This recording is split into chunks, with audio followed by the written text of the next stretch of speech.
করেন। আমার মুসলমান ভাইরা,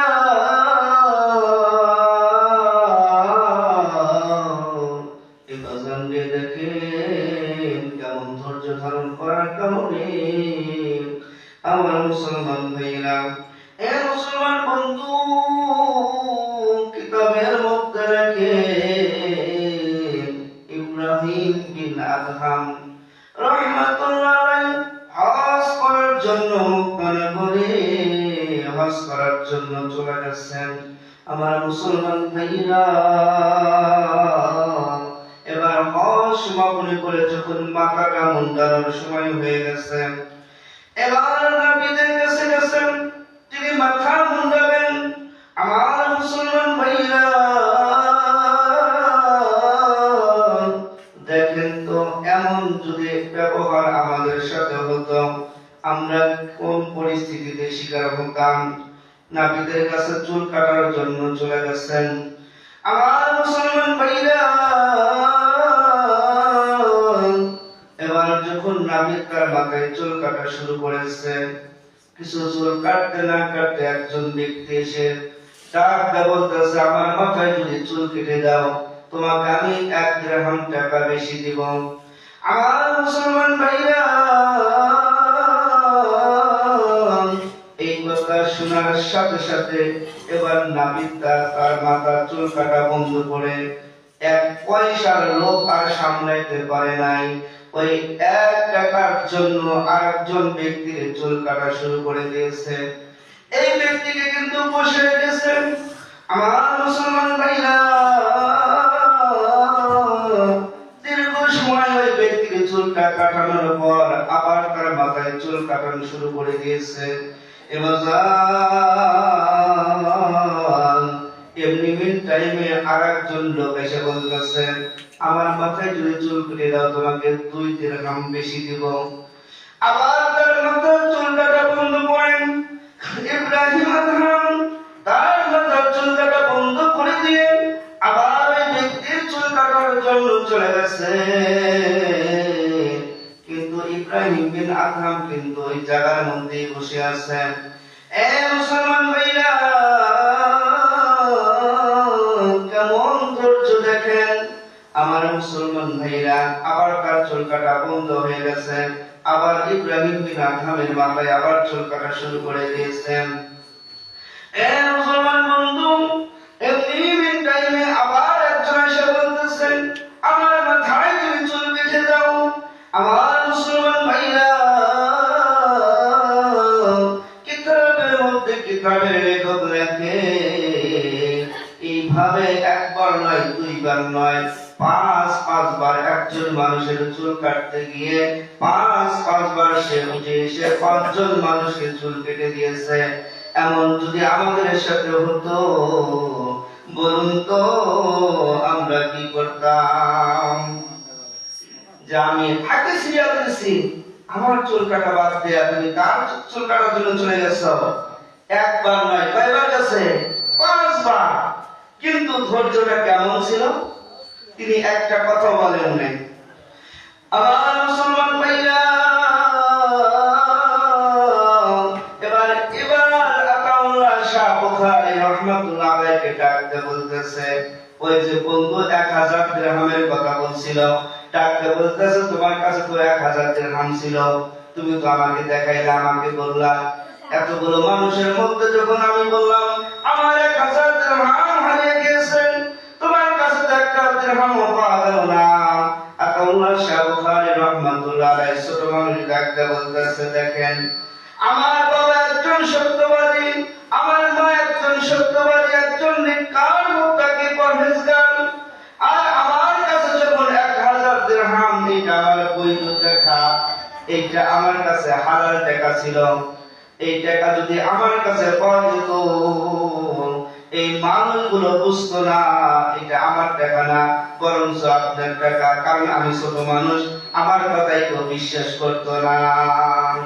এই জন্য আমি আতাউল্লাহ শাহ বুখারী, আমার লক্ষ লক্ষ হাদিস মানুষ শুনবেন, মানুষ হাদিসের উপর আমল করবেন, একটা মানুষ যেন আমার দিকে মিথ্যা প্রতিপন্ন মিথ্যা খেতাব যেন দিতে না পারে।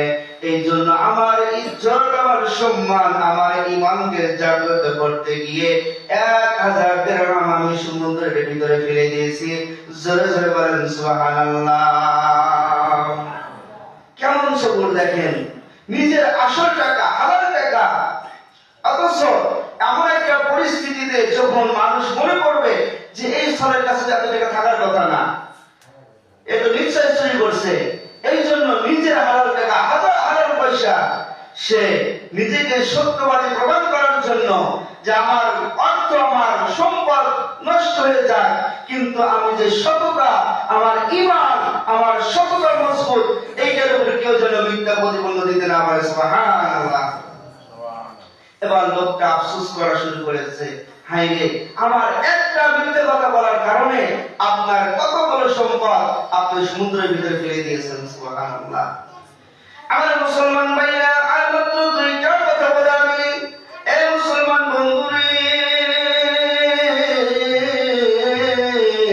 এবার ইব্রাহিম বিন আদহাম যখন মাথার চুলটা কাটা হয়ে গেল, এবার 5 বার কিন্তু রেখে অন্য মানুষকে 5 বার কেটে দিয়েছেন। ইব্রাহিম বিন আদহাম এবার তার থলির ভিতর থেকে এবার টাকা বের করে ওই যে 5 বার অন্য মানুষের যে চুল কেটেছে, ওই 5 বারে যা টাকা পয়সা পেয়েছে ওই সমস্ত টাকা পয়সার সে ডবল টাকা সে নাবিদকে দিয়েছে। বলেন সুবহানাল্লাহ। জোরে বলেন সুবহানাল্লাহ। নাবিদ চিন্তা করে, আমি তাকে ফকির মনে করে, আমি তাকে কমজোর মনে করে, আমি ধনী মানুষের টাকা, ধনী মানুষের অর্থের জন্য তাকে রেখে রেখে আমি চুল কেটে দিলাম। আমি তো তার কাছে একটা টাকাও আমি আশা করি নাই, কারণ এমন পরিস্থিতিতে সে আমাকে তো গালি দিবে, আমাকে তো সে আঘাত করবে, কারণ সে সবার আগে সিলাল দিয়েছে, অথচ সেগুলো না করে বরঞ্চ আমি যে 5 বার উঠে গিয়ে 5 জন মানুষের মাথা আমি কেটে দিয়েছি, আমাকে যা টাকা দিয়েছে তার চাইতে এই ব্যক্তি আমি বারবার যাওয়ার পরেও সে আমাকে এতগুলো টাকা দিল। এবার সে নিজের কাছে লজ্জা বোধ শুরু করেছে। সুবহানাল্লাহ। এবার ডাকতে বলে, হুজুর, আমি তো আপনার সাথে অনেক বাজে ব্যবহার করেছি, অনেক খারাপ ব্যবহার করেছি, আমি তো আমার কাছে আগে আসছিলাম, আপনাকে আগে কিন্তু কাজটা সমাপনী করে দেই নাই, আমি অন্য মানুষের কাজ করেছি, কিন্তু তারপরও আপনি আমাকে এতগুলো টাকা দিলেন, এতগুলো পয়সা দিলেন, কারণটা কি? আমার মুসলমান বন্ধুরা, ইব্রাহিম বিন আদহাম ডাকতে বলতেছে, ভাই গো শোনো, তুমি আমাকে যে 5 বার তুমি আমাকে রেখে অন্য মানুষের চুল কাটে দিয়েছো, এ বন্ধু সত্য কথা শোনো, আমার মেজাজটা কিন্তু গরম হয়ে গিয়েছিল, আমার রাগ বড় কঠিন পর্যায়ে পৌঁছে গিয়েছিল, কিন্তু না, আমার আল্লাহ রাব্বুল আলামিন বলেছেন যে রাগ করবে সে হেরে যাবে, যে রাগ করবে সে কিন্তু থাকতে পারবে না। এই জন্য আমি আমার রাগকে আমি চেক দিয়েছি, আমার রাগকে আমি হজম করেছি, কারণ আমার আল্লাহ রাব্বুল আলামিন বলে দিয়েছেন, ইন্নামা ইউওয়াফাস সাবিরুনা আজরাহুম বিগাইরি হিসাব। যারা ধৈর্য ধারণ করবে, যারা ধৈর্য সবর ইখতিয়ার করবে, আমার আল্লাহ পাক তাকে অগণিত নিয়ামত সম্পদ দান করবে। জোরে জোরে বলেন সুবহানাল্লাহ।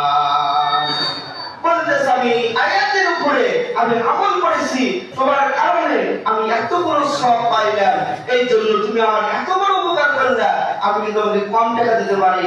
এই জন্য আমার সকলের চাইতে তুমি আমার বড় উপকার করেছো, এই জন্য আমি তোমাকে বেশি মাইনা দিয়েছি। সুবহানাল্লাহ। এবার সেই নাবিদ চিন্তিত হয়ে গেল যে একজন আল্লাহওয়ালা মানুষের আদর্শ, আল্লাহওয়ালা মানুষের স্বভাব এমন হতে পারে যা আমি কল্পনা করতে পারি নাই। এই জন্য এই সবর ইখতিয়ার করার কারণে ওই নাবিদের আস্তে আস্তে তার ভিতরেও তারও সবর এসে গেল, সেও আল্লাহর পথে চলা শুরু করেছে। সুবহানাল্লাহ। এই জন্য আমরা কঠিন যত পরিস্থিতি আসুক না কেন, যদি আমরা ধৈর্য ধারণ করতে পারি, যদি আমরা সবর ইখতিয়ার করতে পারি, আল্লাহ পাক জাযা আমাদেরকে দান করবেন। আল্লাহ পাক আমাদের সবাইকে এই জাযাগুলো অর্জন করার জন্য তাওফীক দান করুন। জোরে বলেন আমিন।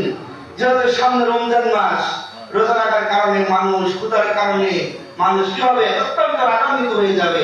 এই জন্য আমরা যেন এইরকম রাগান্বিত না হই, ধৈর্য ধারণ করি, আমরা সবাই করি, আর মানুষের সাথে আমরা উত্তম ব্যবহার করব।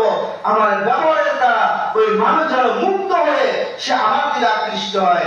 আল্লাহ পাক যেন এমন সুন্দর আদর্শ আমাদের সবাইকে কবুল করুন। আর একবার বলেন আমিন। ঠিক আছে, ইনশাআল্লাহ আমরা মুক্ত আছে যতটুকু পারি ইনশাআল্লাহ আমরা আল্লাহর ঘরে দান করব ইনশাআল্লাহ। যত মানুষ কম আসছেন এই রমজানুল মুবারক মাস আসার আগে ইনশাআল্লাহ আল্লাহর কাছে বেশি বেশি করে আমরা নিজের মা বাবার জন্য আমরা দান করা শুরু করে দেব। আর রমজান মাসে প্রত্যেকটা 1 টাকার বিনিময়ে আল্লাহ পাক 100 টাকা